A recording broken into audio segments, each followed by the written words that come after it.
Reports have been crazy today that Diddy took a deal, that the prosecution has dropped charges. All I know is he needs more baby oil, and Nate the lawyer here is finally ready to break it all down for us.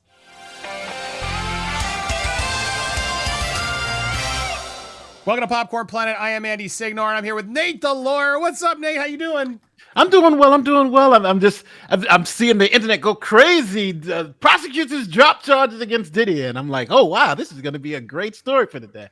Yeah, look, it started early this morning. I'm not going to call out anybody, but a lot of YouTubers and certain outlets, TMZ, we're calling this out. It got TMZ like drop charges. They actually went and had to edit the headline. Interestingly enough, Diddy prosecutors want to dumb down elements of the RICO charge because, to be clear, as BJ was out there banging the drum, they are not dropping charges, folks. They're just simplifying because the judge asked them to, streamline the instructions for the jury. Now, that's currently happening as we're taping this. I don't know if anything's going to come out of this today, Nate. Clearly, jury instructions are trying to agree on what they're going to say, what they're not going to say. It's a lot of legal sort of finagling to get to the next phase. And tomorrow's closing arguments, and obviously, are going to be much more interesting. We may not be live covering this unless something crazy important happens tonight. This will be your substitute for our recap today. And then Kim and I will cover tomorrow whatever else added along with tomorrow's closing argument. So don't miss tomorrow, and Friday we'll be back with hopefully fireworks as we get through the updates. But Nate, thank you for being here. So I got a few questions of the state of things because now they rested. I want to hear your thoughts. Was that a baller move? Was that a stupid move? I want to get into all of it. I got a lot of questions. I know the audience wants to hear from you. But right out the gate, just to be clear, they're not dropping charges, correct? Yes. So there's this misconception out there that the prosecution is dropping some of the charges. I don't know. There was a tweet from someone earlier that said, prosecution dropping all these charges. Here's a letter that says they're dropping all the charges, these charges. And when you go through the letter, the actual letter, when you click on the link and go through the actual letter, it explains in detail that they're not dropping the charges. They're not dropping the sex trafficking or any of these charges. What they're doing is, after testimony, they're saying we're going to streamline this to make it simple. For instance, when it comes to the arson charge, they charged Diddy with attempted arson, and they charged him with essentially completed arson. Like, you actually completed the arsony, but then you also said you attempted arson. So what this charging document, with this letter to the judge about jury instructions are saying is that, hey, we've actually shown the arson. We're not showing an attempted arson. So we're not going to argue that he attempted to essentially firebomb Kid Kitty's car. We're going to argue that he did firebomb Kid Kitty's car, that type of thing. And the same thing for the kidnapping charge. They said, we're not going to argue that he attempted to kidnap, what's her name? Capricorn Clark.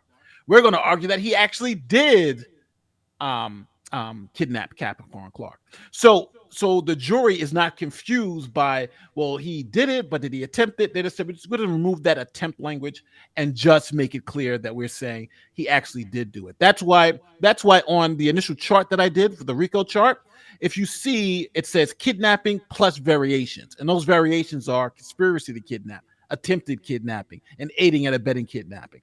They just moved one of the variations out and said, we're not going to do attempted kidnapping. And the same thing with arson. You see arson plus attempted conspiracy. Well, only thing they did was say, we're going to remove the attempt piece of it and leave you with the arson and the conspiracy to commit arson. So all the charges are essentially the same, except they just cleaned it up because they were like, we've shown the evidence that he actually kidnapped somebody. So it's not an attempted kidnapping. We're not trying to prove an attempt. We're trying to prove an actual kidnapping. Does that make sense?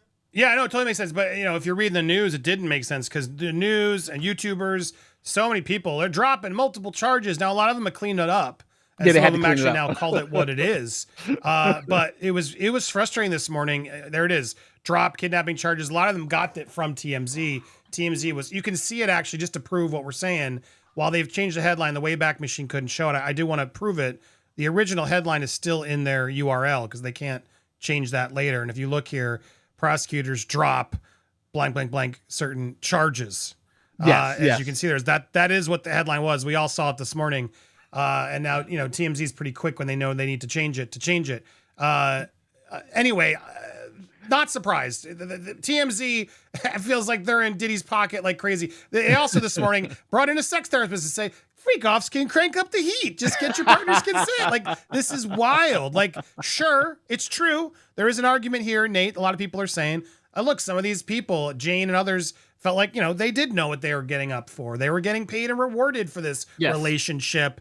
It's, it's going to be something that the jury has to accept. And do they really feel they're all victims is what the conversation is going to be. Now that the case is all in, and I guess I want to go there right there, the defendant didn't call any witnesses. Yes. They spent 20 minutes just pulling in some texts. What was your initial reaction to that? I mean, part of me is like, wow, that's confident. Could that actually help them, do you think? Or do you think that was a mistake? Well, there's two ways I can think about this. Number one, what witnesses could he really put on? Because if you're the defense, you're trying to put witnesses on to show certain things didn't happen. But you got text messages, you got all this, you got all that. And sometimes you just can't find a witness that just says what you want them to say. And by putting on a witness, it also puts them on for cross-examination.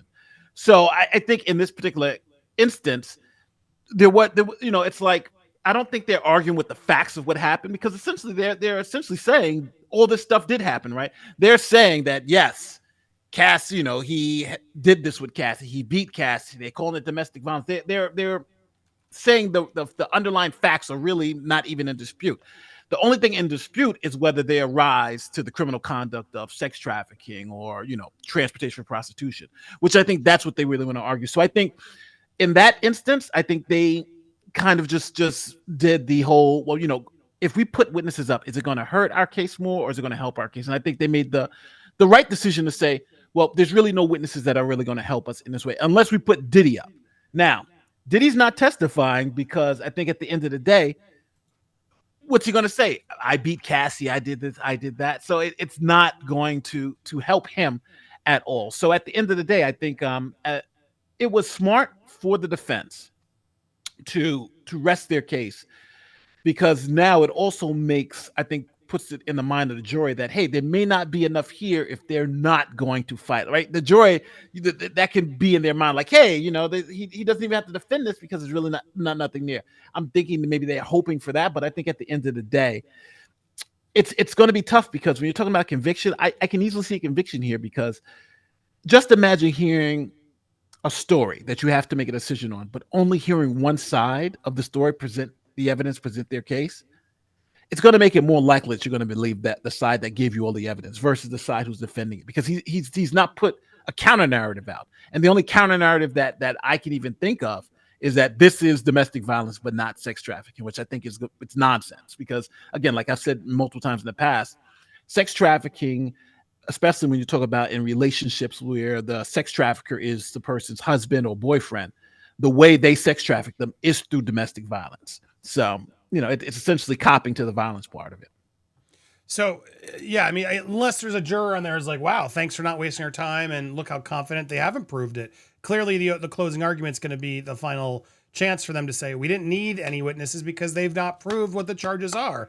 As we've gone through what they've said, that's what they're going for. It's a tactic, but it sounds like you think they would have been better off doing. I mean, even Melcher's on the other day saying they should have at least brought someone from the enterprise, the business enterprise, to acknowledge they didn't know what it was. They weren't involved in some of those dealings, because a lot of the other defense is the fact that some of these bodyguards and people that they're trying to imply were involved, we're worried about losing their jobs too, right? So was there really a whole criminal enterprise is what I think there's still a worry. And I'll be honest, I'm feeling that worry too. Why didn't they bring in Christina Karam, the supposed business? Now the rumors are, there's text coming in where Diddy's like, make sure she doesn't know what's going on about the freak off, right? And that he was sort of keeping these private, and that wasn't part of the business. So do you have any worry there that maybe they didn't fully show the group, the criminal enterprise, that there's not other people sort of, who knew what was happening and covering it up with Diddy? Well, the only issue with that is that in a conspiracy, which is essentially a RICO conspiracy, not all parties need to know what's going on or how they're furthering. So, for instance, Diddy could have had someone go out there and murder someone. And again, this is just explaining this particular point, but someone could have murdered someone on behalf of Diddy, right? But Diddy may not have ordered it or may not even known that was happening, but that person did it to advance, to help the enterprise. So that's kind of how conspiracies work. You can have somebody within a conspiracy do something totally that you don't know anything about, but that helps forward the conspiracy, and you could still be charged under RICO for that particular instance. So the fact that there were some people in the conspiracy that didn't know everything is not dispositive, and I think that's why they didn't put that person on. Because at the end of the day, it would be irrelevant. You'd ask the judge, well, what's the relevance of this? Yeah, we're not saying everyone in the organization.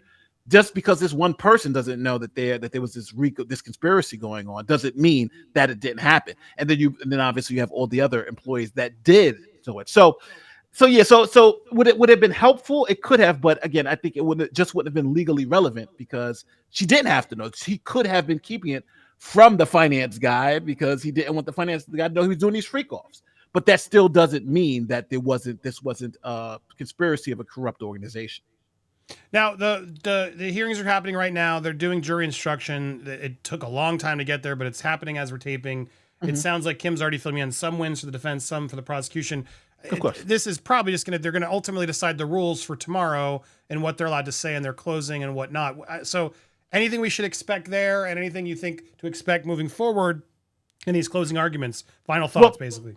Well, this is so the way this generally works is that you get the jury instructions all together, and then the prosecution is going to use that as a roadmap to go and essentially prove what's happening. So here are the jury instructions you're going to get, and this is how we've satisfied each one of these elements. And the reason why you want to do that is because you want to make the jury you want to make the jury familiar with the jury instructions while you're there giving your closing, and you have to explain how you've met every particular part of it. So it's very helpful to do it that way. So that's why today they're going to argue over jury instructions, get that solidified, and then go in the next day and then make their closing arguments. Now, for closing arguments, the defense is obviously going to go first. They're going to say nothing's been proven, but I think if we all, as a prediction, I'm going to just be very clear. I'm making a prediction here. At the end of the day, I think Diddy is dead to rights on one charge for sure. That's the sex workers across state lines for the purposes of having these freak offs. He's done, right? It's obvious. It's proven, obvious. Yeah. There's got multiple people, the what's it called, the Punisher, and this other guy. They all come up there. We were paid and we were transported across state lines for that activity specifically, yes, right? Not like let's have tea, let's hang out and be friends. No, clearly the intent of what they were coming for was obvious. Yes. Now, and that can get him up to 10 years just on that one alone. So let's say, I'm assuming that's a guilty. The second one I think you got for RICO is 13H, drug distribution. They got the picture of the drugs. They got that from the house raids. They had his drug mule talk about. So how do they not have drug trafficking, right? He crossing state lines with the drugs. I think you got him for that. And as we've been saying all the time, RICO, you need 2 out of these 8 to convict on RICO, right? You need 2 of these predicates. So I think you got the 2 predicates. Now, there's also other elements about the conspiracy and whether it's a corrupt organization.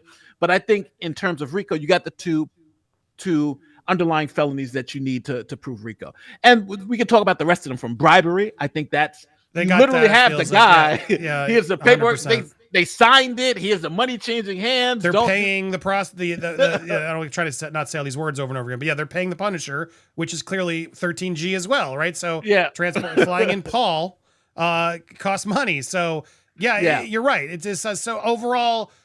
I guess there's also theories they're making a deal. I saw some people out there last night posting videos and stories. Oh, secret deal at the last minute. Do you think there's any version where the prosecution would even consider making a deal at this point, or do you feel like they're going in pretty confident? It all depends on what the deal is, because I can definitely see a deal happening. I think the charge that is probably the most suspect is the sex trafficking charge, and I'll tell you why. There's the coercive element to it, because you have a lot like Cassie. You got some times where you say, I wanted to do it, when's the next freak off? Then you got other times I didn't want to do it. So that ambiguity on, how do I know the first 12 times were sex trafficking and the 14 through 19 weren't sex trafficking, right? Because Cassie's even admitted to that. And then the second witness, Jane Doe, she was paid. They had a contract where she's getting paid $10,000 a month, right, to do these love parties. I'm not trying to victim blame. Everyone gets mad at it when I push this argument, but it's not a good look, right? Because these women are getting paid to come do this behavior, and they don't have to get paid. They go get a different job. They can leave. That's gonna. I could see jurors, because I know there's people out there who feel that way, that this isn't, these aren't victims. Do you This think is not. there's a good odd that one of those jurors could feel that way too? Yeah, I like when I was listening to Jane's thing about her getting paid and all this other stuff. I was like, I don't know if I feel like Jane is a sex trafficking victim, right? It's like, hey, I'm paying you to come do these things. What makes her different than, let's say, a porn actress who's going to different places and getting paid to do it, and she's doing it because, don't forget, when it comes to sex trafficking, it's the element of, I don't want to do this, right? Right. I'm being forced to do this. It's by force, fraud, or coercion. There's no force here, there's no fraud, and there's no coercion, because she signed a contract on the dotted lines and he's paying her to do this. So you may get the transportation of prostitution, but I don't know if you get sex trafficking. But again, these jurors may feel differently. But I think that's a real vulnerability in these charges. But I think at the end of the day, I think RICO, they can get them on, and I think the prostitution for transportation. But I think when it comes to the sex trafficking, I think the state is very vulnerable on that. And I think overall, if you look at it in an overall context, I think Diddy's maybe looking at 10 years in prison. If again, this is just my thoughts on it. But we'll see, because the jury, from some of the testimony, the jury can come back and say, we don't believe none of this. We don't believe this is enterprise. We don't believe any of this. And they can come back with all not guilties. But I think the one I would bet the farm on is the taking sex workers across state lines for the purposes of prostitution. I think that I would bet the farm on. But the other ones, I'm right. 70-30 on one. G and H seem like no-brainers to me, exactly. And C, I think they've done some pretty clear examples of he did bribe. The hotel video, Cassie's parents being forced to pay for the video, etc., and forced labor, you could probably argue. It does seem like witness tampering. I don't know. Yes, there does seem to be enough of a minority of what they need to limit that it's going to go there. But we shall see. Man, we live in a crazy world right now, Nate. A lot of stuff I never would have thought is happening is happening. So I don't know, man. I don't know what's going to believe. But all I know is, wow, that went faster than I expected. And yes, in the next few days, Monday, we might get a verdict. I hope you'll be around to help react with us, whether it's going to be up or down. What do you guys think at home? Again, we may not be live unless something crazy happens. No long recap, but we did get you this. And stay tuned. We will be back live tomorrow and Friday to go through the updates regarding the closing arguments. Nate, please come back anytime. Make sure you go support Nate the Lawyer on YouTube, on X, all over. I thought I had it up here. Where is he? But you guys know where he is. There he is, Nate the Lawyer. Go show him some love on YouTube, on Twitter, etc. Always appreciate you, dude. Sending so much love to you and your wife, your family, everybody. Thank you. Please keep us updated. Thank you for all the hard work you do. We got a lot more coming here on Popcorn Planet, so stay tuned.